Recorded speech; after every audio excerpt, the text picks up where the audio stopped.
Metro Louisville is made up of 26 districts. This podcast gives you a chance to connect with your council member and learn about what's going down in your district.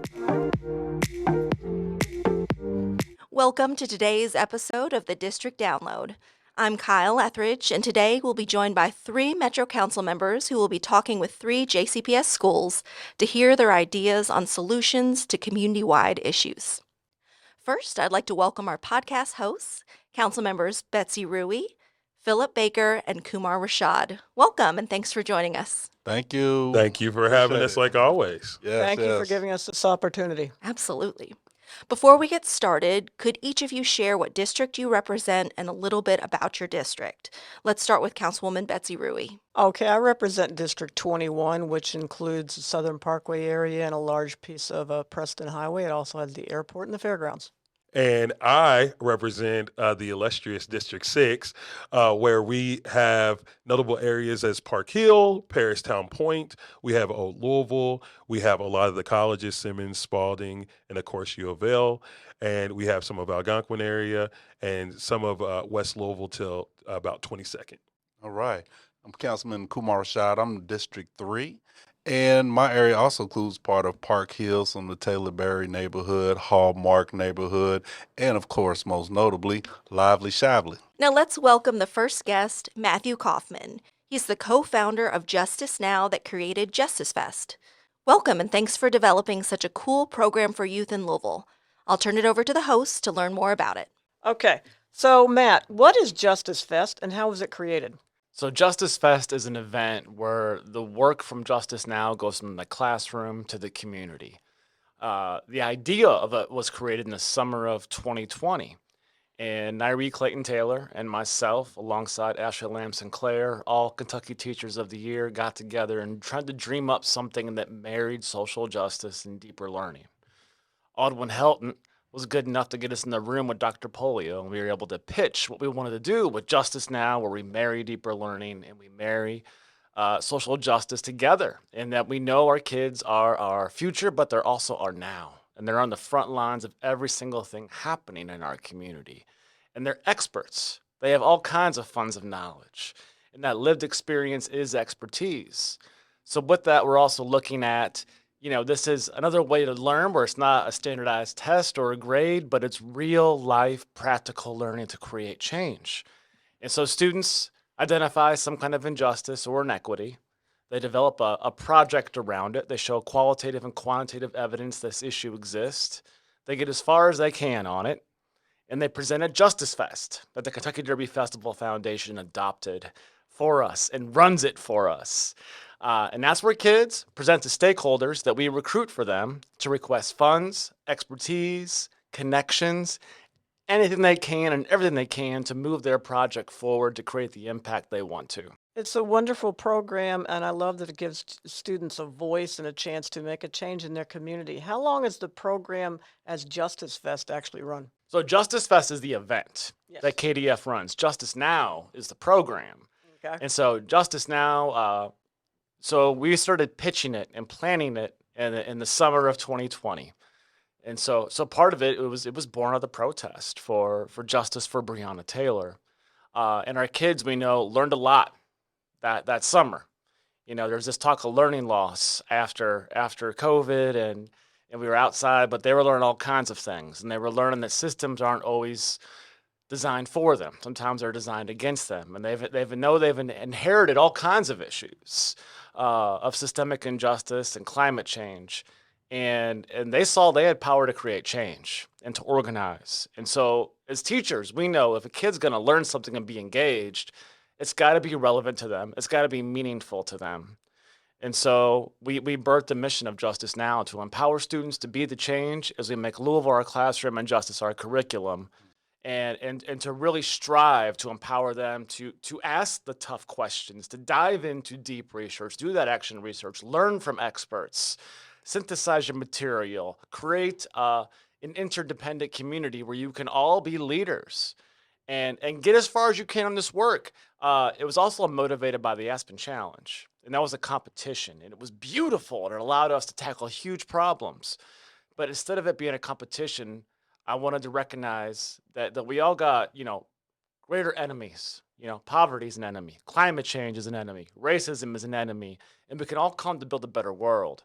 And so at Justice Fest, which is not the culmination of Justice Now, it's like a launch. Because after Justice Fest is the other work.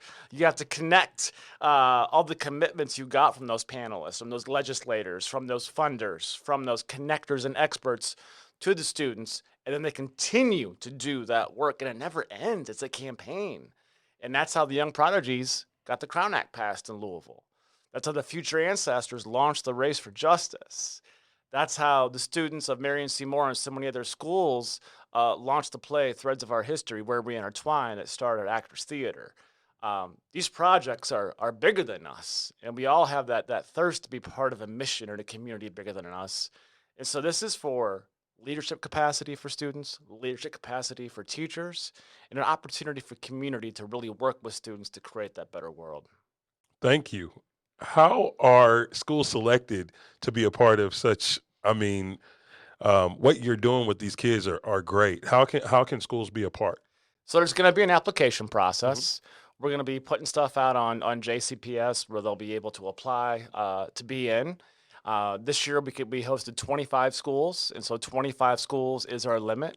When we first started this, it was a grassroots organization, so it was all of us combining our spheres of influence and who do we already know that's doing this work or that's interested in this work. But now that we're growing and that we have more capacity and there's more and more interest and our name and our work is getting out there, we need to make room for everybody. So our goal is for every single JCPS school over the years to have at least one Justice Now cohort to make a pitch at Justice Fest and create change in their community. I love that. If you could define just a clear-cut purpose that you'd like the kids to leave with and what you would love to see at being a part of this program, what would that be? The clear-cut purpose is all about being a self-advocate. It's about being a citizen lobbyist. It's about, maybe there's issues that are bigger than all of us, but when we come together, we're more powerful and bigger than whatever those issues are that face us. Excellent. So how many schools were in this program across, elementary, middle, and high? I mean, how many schools were a part of this program? So over the past 3 years, almost 40 schools, about 1,000 students, almost 70 teachers. Wow. And can you repeat one more time? We're going to end off with this. Just repeat one more time. How can other schools get involved and perhaps even members of the community? Absolutely. So if you want to be involved in this, don't be afraid to email me. You got to be a JCPS student teacher. It is a JCPS initiative. My name's Matthew Kaufman. My email is pretty public. And we'll be putting stuff out there through JCPS to get involved. But I'll say, find me, email me, talk to your principal. I'm not that hard to find in JCPS. And I would encourage everybody to get involved because, and sometimes we've got schools that work together on a common project. So there's room to be creative. And I really encourage, it's an elementary through high school platform.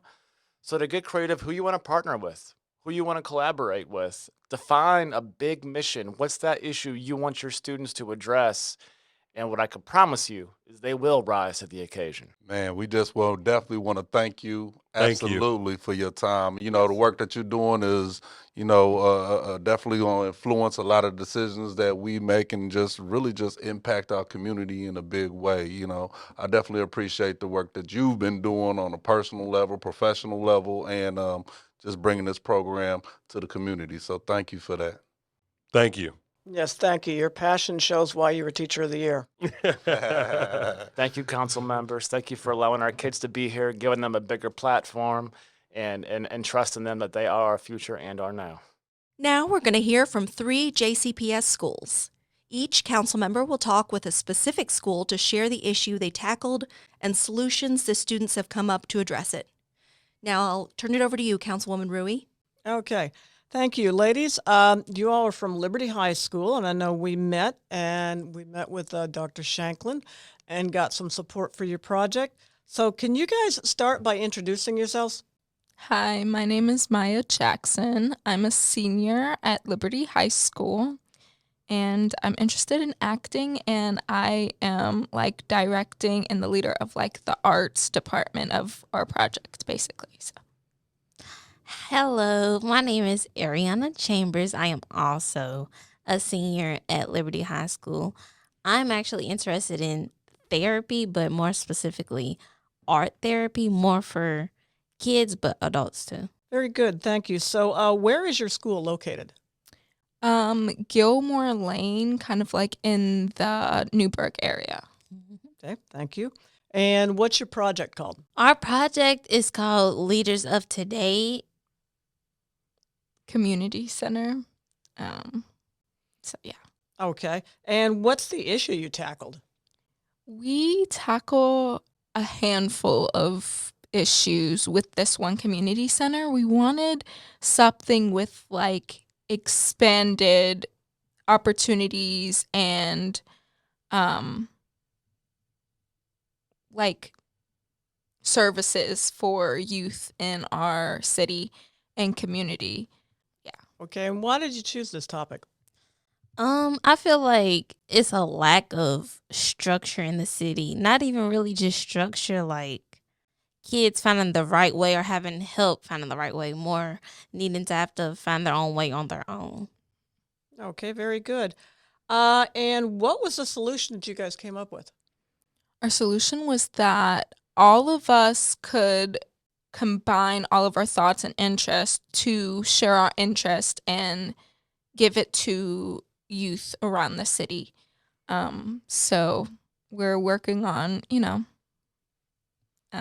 promoting and just having all of our ideas come to life. We had combined with Newburgh Community Center and talked to you and Councilman Shanklin? Yes. Shanklin, I believe. And what's the other lady's name? I really like her. Here, dark skin bangs. Rebecca Katz, she's my legislative aide. Yes, I love her. But we were talking about things like that, and I remember talking to you all about the excellence class or whatever. Mhm. So it would kind of be a class combined with all of the skills and things we would like to offer to the youth. Like, for example, we were talking to you guys about offering hygiene classes, GED support, Permit support. yeah, just different things that the youth might not really get from school. Okay, so what's the biggest success that you've had so far?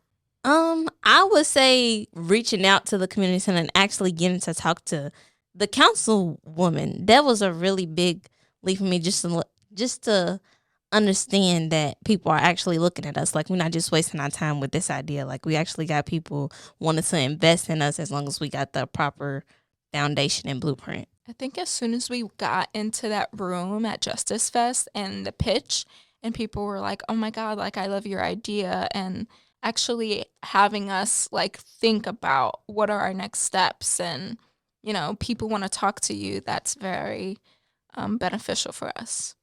So I know we had a meeting with Dr. Shanklin, and we worked out some issues and learned some things about what you need to do next. So what are your next steps? Next steps, reaching out more. Like you said in the meeting, it would be more beneficial for kids our age or teens our age to reach out to other teens and tell us, like, hey, you should come check out this program. It's pretty ignorant. Like, you might get this out of it. They offering this, instead of an older person coming to them about another program that they might have heard about before. We definitely have to put like all of our talents together and like design a poster, design a card, and like actually show like exactly what we want, and like, hey, we're working with Newburgh, and we might have a class with like GED or permit or acting classes or rapping classes or whatever like that, and like, hey, come by, work with us, and things like that. So Okay, so where do you see your project being a year from now? I hope that we have other people actually talking to you in the same seats that we in, trying to create a better program or adding on to our program, or just having a bigger population than from what we started at.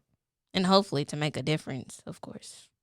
yeah, I hope that we have at least like some of our programs in Newburgh like actually actively working and students actually coming in, and I hope like Newburgh looks at least 2 times better than it is right now in a year. So And even if it doesn't just stay with Newburgh, I hope like the program or the mission that we're all trying to get accomplished, hope it reaches everywhere. Yeah, in Louisville, the most it can. Yeah. Okay, and what have you all learned from this process? I think I've learned how to like plan better, and like the work just doesn't stop at like one point. Like it's a process, and like something that you work on will not happen overnight. It'll take years, and it'll take people and young people after us to actually like see the vision and like know that our programs exist. So Yeah, I agree with Mike. It'll take more than us just talking to people. It'll take people talking to people, like people that we talk to, talking to other people, like spreading the word and joining the movement, I guess.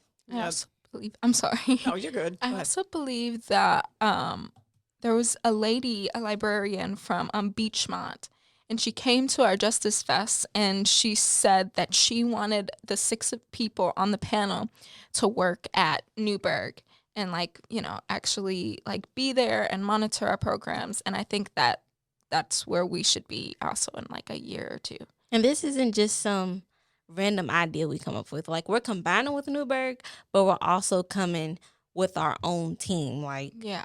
from different places, not just Liberty. Like, I have a aunt that works at Star Hope Church in Newburgh. She'll be coming over and helping. We have a therapist at our school, Miss Smith. She works under a company. I forgot the name. She'll be helping a part of our panel or whatever. We're reaching out to different people to build this big project. Okay, one of the important learnings, it sounds like, is that things don't happen that fast, do they? No. It takes a lot of perseverance and a lot of work. So how can the community get involved in this program? How can they help you out? Just come. That's all you got to Yes. do to start. Just come. That's exactly. Show your face. Yeah. Would it help are there any things that you need? Would it help if they contacted the school to see where you are in the process and how they can help you? I feel like we've got like the layouts pretty set out. We just really need more people. Like, that's the problem. It's Liberty only has 2 hallways. So we have some big voices, big impacts, but we're such a small school. So it would just help for more people to help us out and spread the word. So more people could be interested and invested in it. All right, well, you've got a platform right here, don't you? Yes. All right, well, thank you so much for joining us today. And let's see where you are a year from now. Thank you.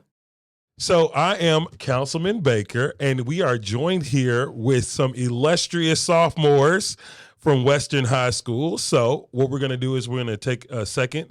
I would like each of you all to introduce yourself, and I kind of let the cat out of the bag, but what grade you are, and if you're having a major or a concentration, you can go ahead and let everybody know. Go ahead.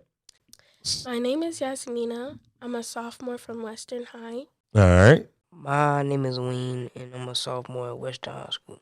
Okay. So if you could tell me about Western High School, where is it located? It's located on Roxford Lane, Shively, in District 3. Okay.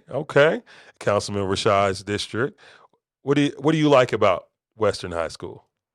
They basketball team. Okay, the basketball team's lit. Mm-hmm. All right, what about you? I guess I would say I get to be myself. Love that. I love that. All right. So you guys are here to talk about your Justice Fest project. If you could, tell us what your project name is called. Our project name is called Say Our Names, the Collection. All right. And what is the issue that you all tackled in the project? And I'm going to throw it to my boy Wayne, and you're going to tell us why. Sexuality and young violence and poverty. Okay. So what did you all both see? And we'll go to the young lady on my left and then on my right. What is the biggest suggested solution that you saw in addressing those issues? The spike in the homicide in Louisville, we're like the second largest youth in homicide. Mm-hmm. And there's like things that are talked about but isn't taken seriously. Okay. All right. Go ahead. What is your suggested solution and why? We got a second largest increase in youth homicides and then spike in homicides, no limit to one place. Okay, so when we talk about homicide, why do you all feel that that's a big issue that's affecting your generation? I guess it's because the violence this generation has, and there's like a whole bunch of shooting and stuff. So how do you feel from your perspective how we could fix it? Put the guns down. Okay, okay, all right. So what's the biggest success that you guys have seen with your project so far? We reached a goal of 90 pages for our script on our play, Okay, 90 pages. Wow. and it's still not done. So how many pages would you like to see it get to? I don't know. You don't know? What about you, Wayne? What do you see as the biggest success for you so far in working with this project? Yeah, reaching the goal of 90 pages. Okay. So now that you've reached the goal, what are we going to do next? How are we going to take it to that next level? Finish the script for the play. File 501c3 papers for the visual. Okay. So we're going to start a nonprofit with this? Yeah. And our next step would be like the fundraising for our clubhouse. Okay. Let's talk about the clubhouse. So I know part of that with joining the play will be a clubhouse. Can we talk about it? What would you like to see in this clubhouse? Nonprofit established, in our location secured. Okay, so you'd have the nonprofit established in the clubhouse. You'd have a location. Where would you like the location to be at? And we're going off script. Don't go off script. Okay, okay. Would you like it to be at your school? Okay, so you'd like it to be off campus, right? Yeah. All right. And this clubhouse, is this a place for young people to go? Yeah, if they don't got nowhere else to go, like if they on the streets or something like that. And it could also be for like anyone that could just come in. Okay. Okay. So a safe haven for young people. I love it. I love it. Are there, you touched on some of the violence that's going on. At the clubhouse, will there be things that will maybe address their mental health, or what would you like to see those young people who come to your safe haven? What does that look like for you? You know, a person being themselves, and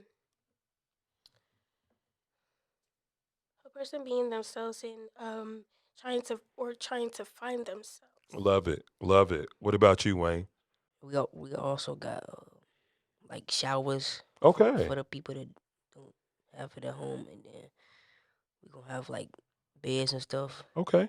Give them a safe place, safe haven, improve their self-esteem, so they can be the children that they can go set out and conquer the world. I love that. I love that.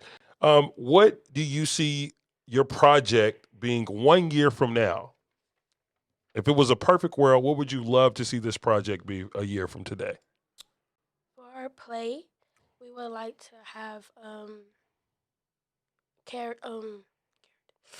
we would like to have actors. Okay. And to finish our script, and a place so we can present our play. Okay. Okay. So a place to present your play, a script done, and then also a safe haven for children. I love what you guys are doing. What have you learned during your work? If you had to just sum it all up and say, this is what I learned during our work on our Say Our Names, the collection, what would that be?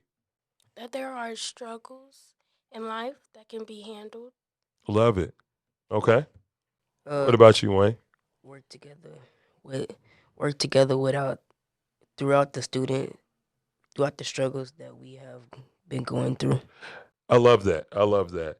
What does it mean for you all to be part of this Justice Now program?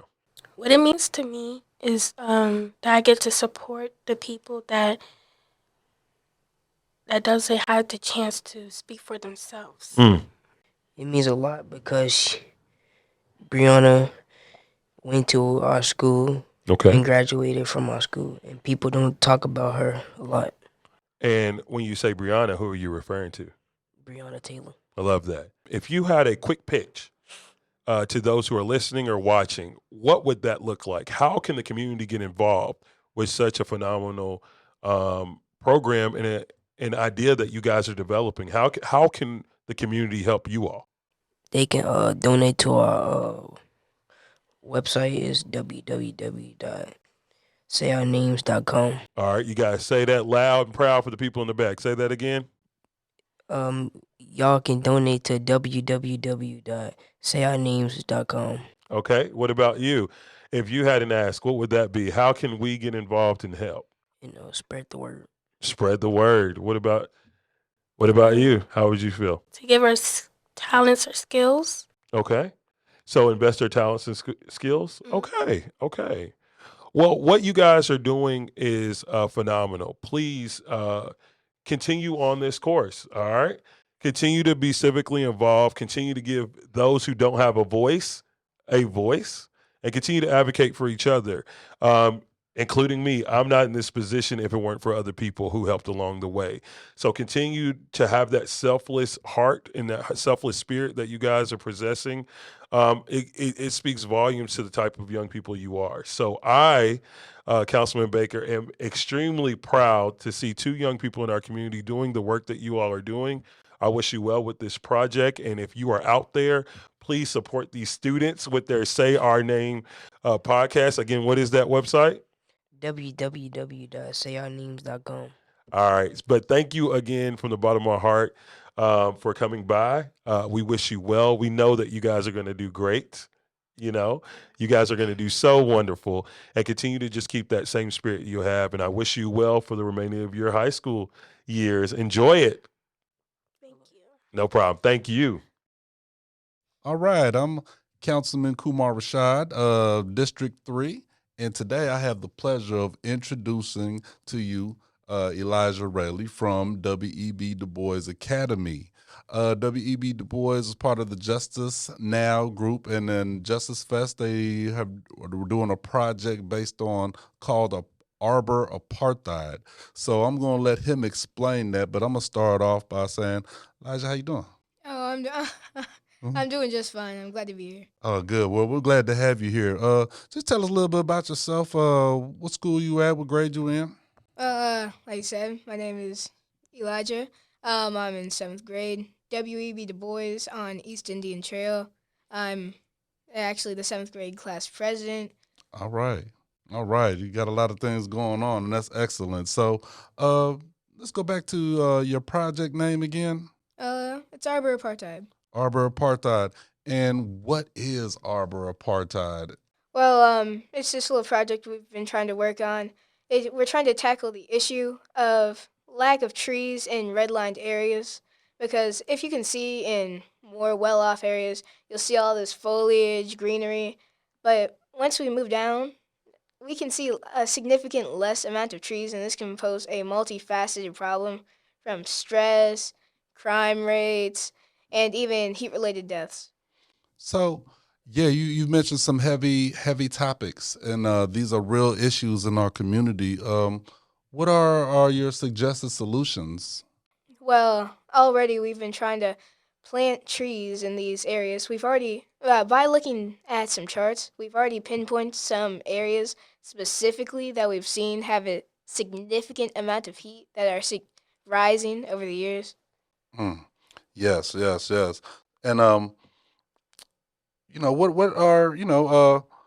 what's some of the biggest successes that you've had so far with this project?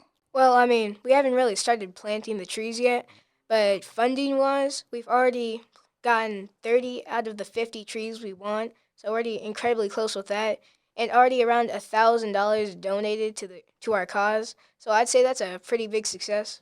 Oh, absolutely. Definitely a big success. So you've got all that success going on right now. What are your next steps? Well, I mean, we at school, we have our community outreach group called Lions Lead Louisville, or L3 for short. We have experts that are planning on helping us learn how to take care of these trees and plant them properly so we can have this expertise on it. But so far, we're going to communicate with that group, and then we're going to try to ask around in these areas to see if these people want these trees planted. And once we get the go-ahead, we'll get started. Well, absolutely. We definitely want some trees in District 3, so we'll be seeing you there, absolutely. So where do you see this project being, let's say, a year from now? Well, trees, they take a while, so nothing is going to complete in a year. I mean, even just any normal project, trees aside, it's still going to take quite a while to reach its full potential. But right now, I can see that by how things are looking, we are going to have plenty of volunteers, helping hands, working day and night, trying to get these redlined areas to have these foliage that they desperately need. This is a problem that we don't talk about a lot. So in a year, I can see this problem significantly improving. Oh, absolutely. I love the fact that you brought up that we need to do a lot of work to improve the red line areas because, like you said, that is a topic that a lot of people don't address or don't want to talk about. And so on that same line, what have you learned from your work on Arbor Apartheid? Well, I mean, I've learned a lot of things from this experience. This has been something I will remember for a long time. But right now, what I've brought away from this experience is that there's just not a lot of things that we talk about in Louisville. I mean, this is a great city, but I feel like there are some issues that we turned a blind eye to. And I think one of these, like, there are so many heat-related deaths, and I haven't really heard about it until this project. And I feel like the media doesn't really cover it because, I mean, you don't really want to talk about these redlined areas. You want to talk about all the bad things about it. I mean, this is a bad thing, but we don't want to talk about how to solve this. Right. So, what does it mean for you to be a part of a project like this, or even just part of the whole Justice Now program? Well, at first, I was still indifferent about it. It was just, an average project I was trying to do. But then the more I did it, I realized I was trying to trailblaze for the future generations because, to my knowledge, this is the first time my school has done something like this or done anything with Justice Fest. So I was quite glad and, well, joyed to be able to participate in such an event. And hopefully I can lead the way for the grades below me. That is excellent. Well, before I ask you this last question, I am so happy to say that I feel so secure that if I ever leave this position, I have somebody like you taking my place. But I'm going to go ahead into this. One of my final wrap-up questions is, how can the community get involved in this project? Well, I mean, first off, the media always helps. We're not gatekeeping the amount of volunteers we have. We need all the hands we can get. So we would deeply appreciate it if you just come down, if you find the proper training to plant these trees and take care of them. We really, I mean, don't get me wrong. We're handling this, but we would really would benefit from having more people on this. And plus, if this problem affects you too, and you live in one of these areas, all we need is the go-ahead to plant these trees. A simple yes, and you'd already greatly affect your neighborhood. Oh, absolutely. Well, wow. I know I've learned a lot today. I hope everyone else has learned a lot today. Hey, this is Mr. Elijah. He's amazing, and he's really representing W.E.B. Du Bois. Sir, I appreciate you being here. You're definitely an excellent and a benefit to your community, and I just wish you the best of luck and offer you all of my support as we move forward. Thank you for coming, and thank you for this work that you're doing to uplift our whole community. Thank you. All right. Thank you for tuning in today.